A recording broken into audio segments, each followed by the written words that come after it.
శ్రీ గొట్టిపడి రవికుమార్ గారు.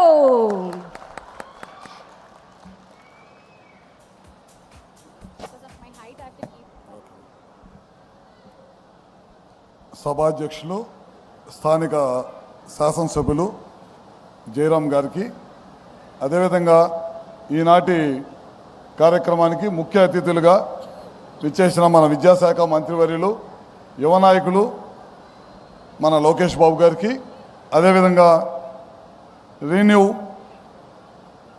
సంస్థ సిఎండి గారు సుమంత్ సిన్హా గారికి, అట్లనే మన జిల్లా కలెక్టర్ గారు అయిన వినోద్ కుమార్ గారికి, అదేవిధంగా మెహదా గారికి, అదేవిధంగా మన నెట్ క్యాప్ ఎండి కమలాకర్ బాబు గారికి, ఈ ప్రాంత నలుమూలల నుంచి విచ్చేసిన తెలుగుదేశం పార్టీ నాయకులకి, కార్యకర్తలకి, ప్రజలకి, అధికారులకి అందరూ కూడా ముందుగా పేరు పేరున నా ఉదయపూర్వక నమస్కారాలు.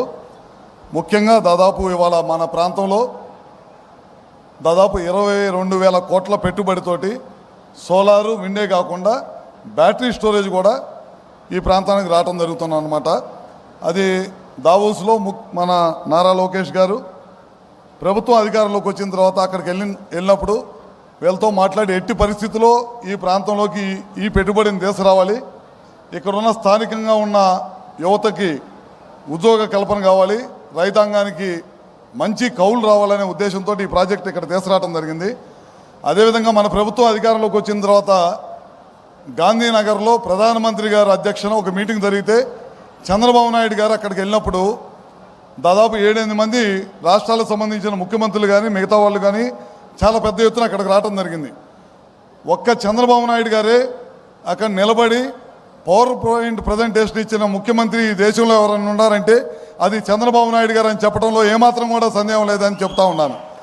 ఆ రోజు బిగిన అయిన ఈ ప్రయాణం మీ అందరికీ తెలియంది కాదు.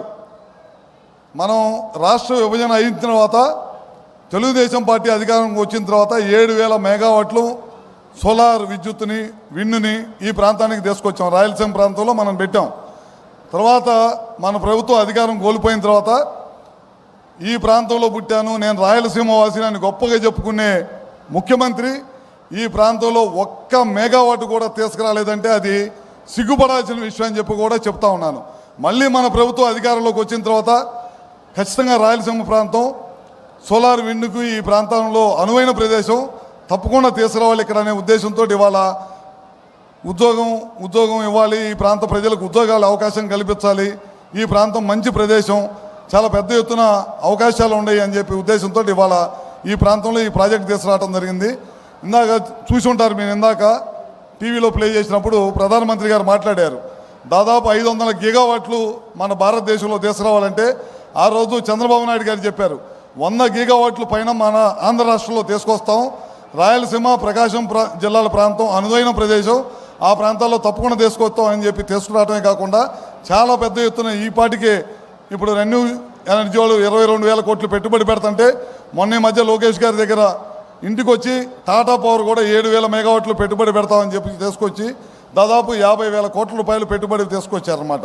అట్లా ప్రతి ఒక్కరు కూడా ఈ ప్రభుత్వం మీద నమ్మకంతో చాలామంది ఎవరైతే ఈ రాష్ట్రం నుంచి వెళ్ళిపోయారో గత ప్రభుత్వం దెబ్బకి వాళ్ళందరూ కూడా మళ్ళీ ఈ ప్రాంతానికి వస్తున్నారని చెప్పి కూడా సభాముఖంగా మీ అందరూ గౌరవంగా చెప్తా ఉన్నాం.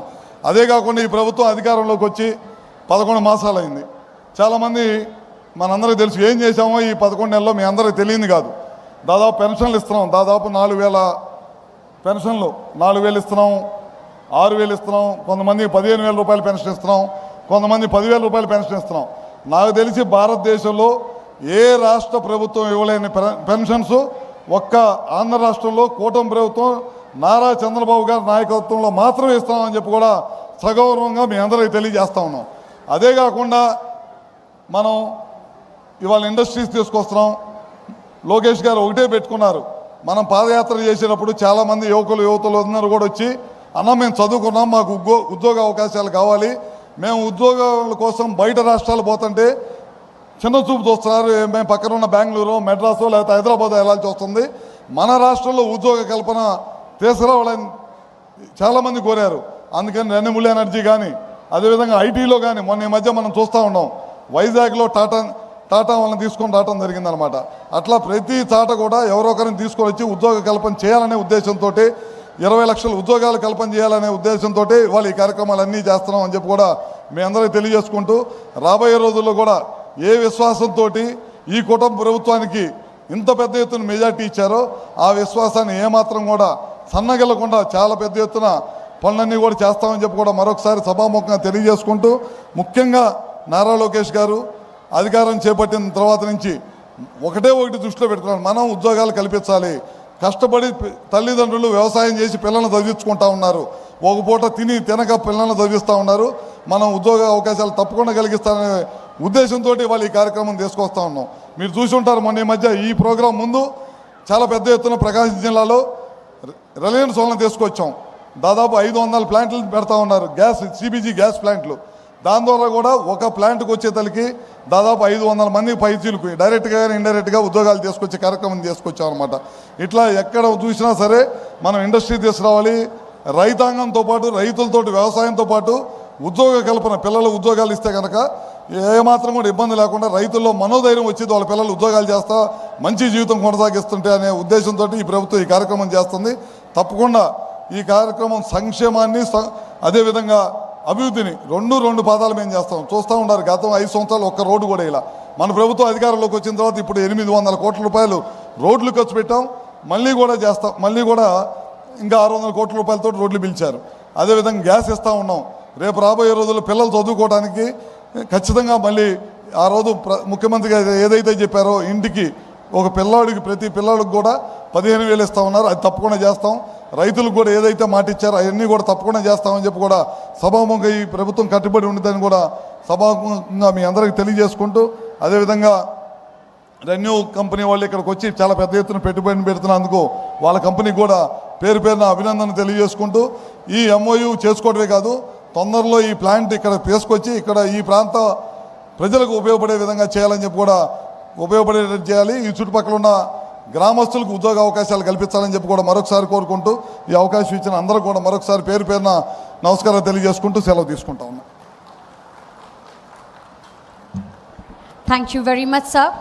And now is that very special moment మనం అందరూ కోరుకుంటున్న సమయం.